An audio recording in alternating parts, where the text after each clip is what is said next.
welcome to another Unexpected Results with a pack of Fate Reforged.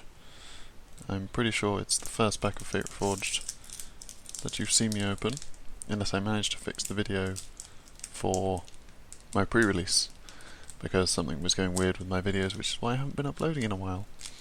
So you may see an episode of Strategy Saturdays before this, but if not, then that's the reason why, and even if you do, then that's the reason why it's been so long. The good 3-week gap that was there. But we'll get straight into this pack, and we will start with a Harash Sustenance.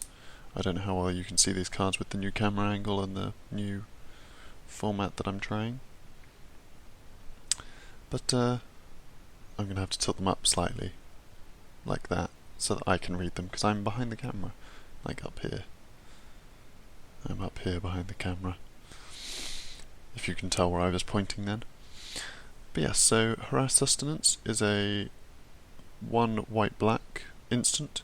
It deals X damage to target creature or player, and you gain X life, where X is the number of creatures you control. So it's an Abzan / Mardu Oars of Extortion spell for an instant. For 3 it seems really good. You can drop it early game to do 2 damage, so a Magma Spray with 2 turns of a Soul Mender. I don't know what would gain you 2 life in one go. But yeah, or you can drop it late game if you pull it late game to be I ping you for about 12 and then gain a bunch if you're playing Mardu, or if you're playing Abzan you ping for however much your defense is up. So I'll try and keep them over this side. They might wave around a bit, but I'll try and keep them here so that I can put the card image up in an overlay. We then have an Abzan Sky Captain. These are pretty cool. Nothing amazing. They're a 4-drop, 3 and a white for a 2/2 bird soldier creature, which isn't bad, but then they have flying, which makes them better. And when they die, you bolster 2. So bolster is one of the new abilities for Fate Reforged, where when bolster triggers, it puts the number of bolster in +1/+1 counters on the creature with the smallest toughness. So you had this 2/2 flyer out, and then you had a 1/1 and a 7/7, or something like that. Jin Abzan isn't unheard of. When this dies, 2 1/1 counters will go on to the small 1/1, unless the small 1/1 also dies, in which case the 2 counters will go on the 7/7. If you have no creatures, it doesn't go on anything. If this was your only creature and it dies, there's nothing to bolster onto because you don't have a creature with smallest toughness. But bolster is a cool mechanic and it seems cool. There's some good uses of it, and this isn't particularly one of the best of them. Then we have a Jester Guy Rune Mark. This card is ridiculous. It helped me so much in the pre-release. I ended up pulling 2 of them and playing Jester Guy, so I was there basically making everything fly for 3, which was great.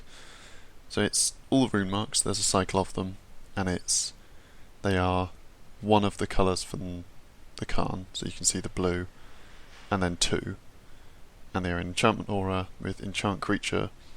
Enchanted creature gets +2/+2, and if you control a permanent of one of the 2 other colours that make up the Khan named, then they get an ability for that Khan.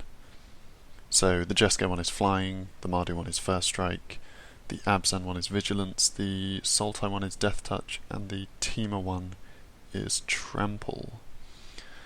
So they're all pretty good, but I think the Jester one is the best, or was in pre-release, because the evasion is just ridiculous. And they all give a +2/+2, so there's no imbalance there, It's just whichever Khan you're playing, basically. I mean, there's a slight imbalance with the abilities. So, like, Death Touch and Flying are pretty ridiculous. And then Vigilance and Trample are pretty good. First Strike, I mean, it is really good, but it's possibly the weakest of the 5, where Flying is definitely at the top. Then we have a Dassin Gloom. So lots of 3-drops actually. Yeah, so far we have had a 3-drop, a 4-drop, and another 3-drop, and then this is another 3-drop. So Dassin Gloom is 2 and a black for an instant, and it deals 2 damage to target creature, and you gain 2 life. So this is a weaker version of This is a weaker version of Harsh Sustenance, but it's kind of a fixed. Like, you only need to spend black, so you can run it in Sultai, you can run it in Abzan, and you can run it in Mardi. You couldn't run Harsh Sustenance in Sultai, so this is probably a more Sultai specific thing. If you end up not getting Harsh Sustenance, it could go in the others. It's just a double extort to a creature, so it's not bad. At instant speed it could combat trick. We then have a War Flare, another Mardu spell, but could be Jester Guy, for 2 and red-white, so Boros. War Flare is an instant, and it gives creatures you control +2/+1 until end of turn, and you untap those creatures. So it's a bit of a combat buff. It's kind of a full field combat buff, which is pretty good. It doesn't target, so it doesn't trigger heroics with the Theros block, but when Theros goes out it will probably see a bit more play, maybe, because all these Strive cards will go out and all of the the Strive cards will go out. So things like Desperate Stand, which is the better version of this at the moment, will go out. We then have an Arashin Cleric for 1 and a white with the Abzan watermark. He is a creature human cleric for a 1/3, and when he enters the battlefield you gain 3 life, which seems perfectly playable. He seems like a pretty good 2-drop, bit of defender with the Abzan theme. Possibly a bolster target with only 3 defense, which means he can end up buffing up pretty well. But without an Outlast ability, you would probably be more likely to play some of the outlasted creatures. So, not amazing, but not terrible. We then have Tessa Gears Cruelty. So Tessa Gears is the Sultai Khan for the new set, for Fate Reforged, the kind of pre-Khan, I suppose. And this spell is a Tessa Gears Cruelty, is 5 and a black for a sorcery with Delve, and each opponent discards 2 cards. See, not playing Sultai, I can't give a proper opinion on this. I mean, I can give my opinion on it. I think it's terrible, but in Sultai it might work. It might be really good. In Commander or big multiplayer formats, the specification on each opponent makes it a bit better. But in Standard and in Modern, you're going to be fighting like one player. Delve makes it better, but sorcery speed, and it costs 6, still isn't great. So I wouldn't pick this. We then have a Mardu Scout, a Goblin, for my lovely Goblin deck. He is red, for a 3/1 with Dash. Dash is the new Mardi ability, so it's quite good because we've got two of the abilities. If we end up pulling a Manifest card, then I can talk about all three in this one video, which is quite good. But Dash is effectively you drop a creature in your first main phase with the Dash rule, so you pay its Dash cost and put it onto the battlefield, and if it doesn't die, then it bounces back to your hand in your end step. So, and it gets haste as well, so if it doesn't have haste, you can still dash in and swing on the turn. It's not like you can't do anything. So, he's a 2-drop specifically in red for a 3/1, or you can dash him in to effectively have a lightning strike for 2, which is pretty good. To have a creature on the field, if you have things that react with creatures, then that's pretty good. And I just like the artwork on that with the crazy sand surfing goblin scout. He's cool, I like him. We then have a feral Cruciok. Cruciok is weird. There's a couple of these in the set, and they all seem to be a mana cost that equals their power, and then 1 less defense. And they're all beasts. So, they're a bit weird. I think one of them has an ability that's a very Abzan themed ability, but in general, Crucioks seem pretty weak. So this one is 4 and a green for a 5/4. Could be good, could be bad. We'll see when Theros goes out, because the mana cost may flip drastically when Theros goes out. But even against other Kharn cards, there's better choices, I think. Especially if you're playing Abzan, like, you're more likely to go for Outlast abilities and the big hitters, like the dragons. Speaking of dragons, we have a Lightning Shrieker. I used one of these in the pre-release. He's not amazing, but he won me a couple of games by basically being a recurable lava axe. So he's 4 and a red, creature dragon 5/5, with flying, trample and haste, and at the beginning of your end step you shuffle him back into your library, or into his owner's library. So if someone takes him off you, they can't shuffle it into their library. But yeah, he was really useful in pre-release.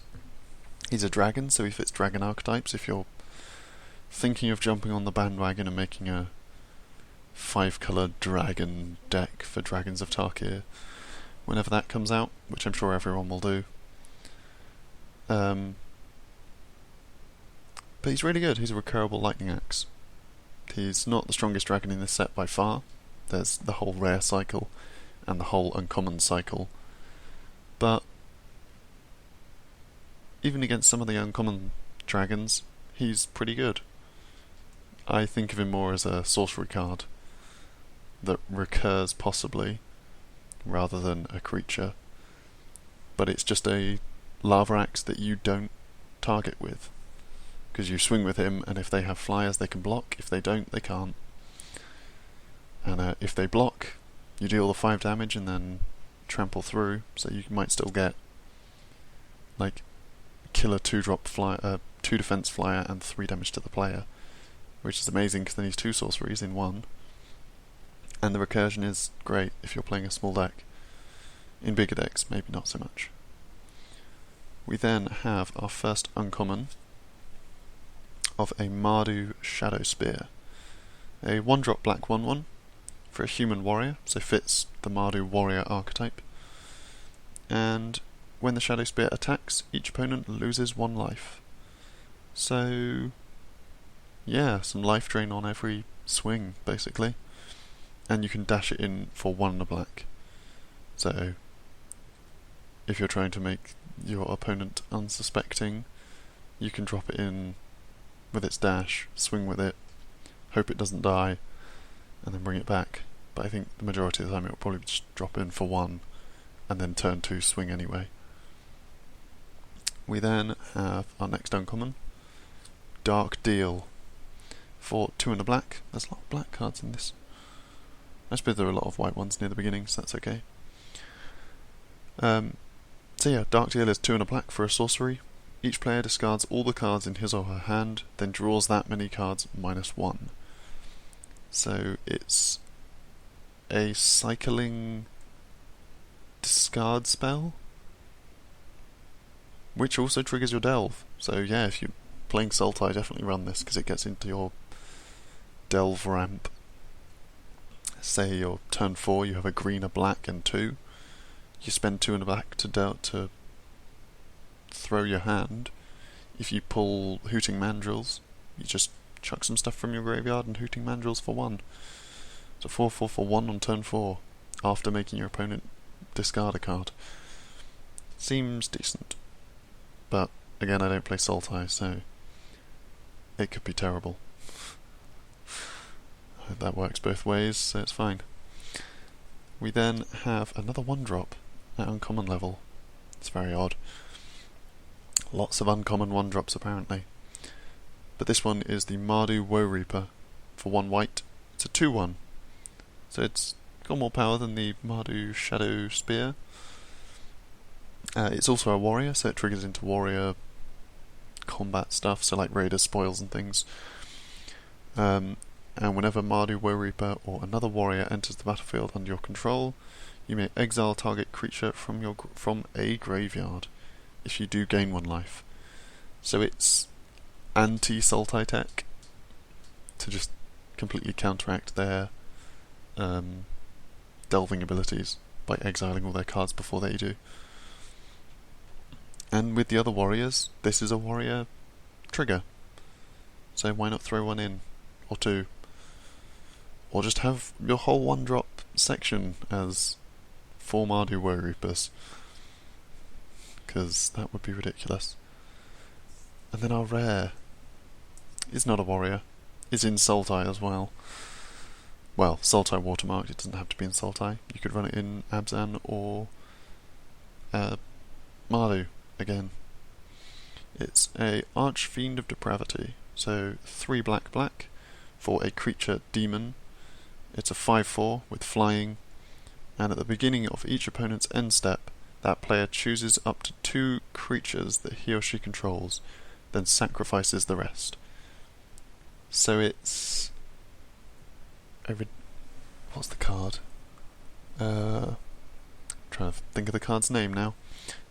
Divine Sacrament? Divine something. It's a 2 white and it destroys all but target creature each player controls.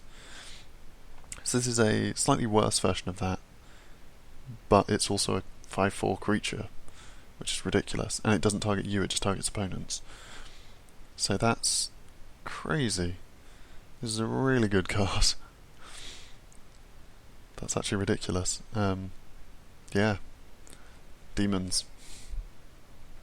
And this is one of the few demons that doesn't have a horrific downside, including the giant mana cost. We then have a Dismal Backwater. Interesting thing with the Fate Reforged packs, I'm just getting all the information out in this first episode of Fate Reforged. Each pack you open will have a dual coloured land, or from my knowledge, each of them will have a dual coloured land. Most of the time this will be a soul land, but sometimes it will be a fetch, so they're cranking up the amount of fetches, which is always nice. And then we have a spirit token. Pretty nice artwork. Don't know if you wanna. Don't know how well you can see that. Ooh. But yeah, so if I had to pick from the pack, my personal favourite is the Mardu Scout, the little goblin.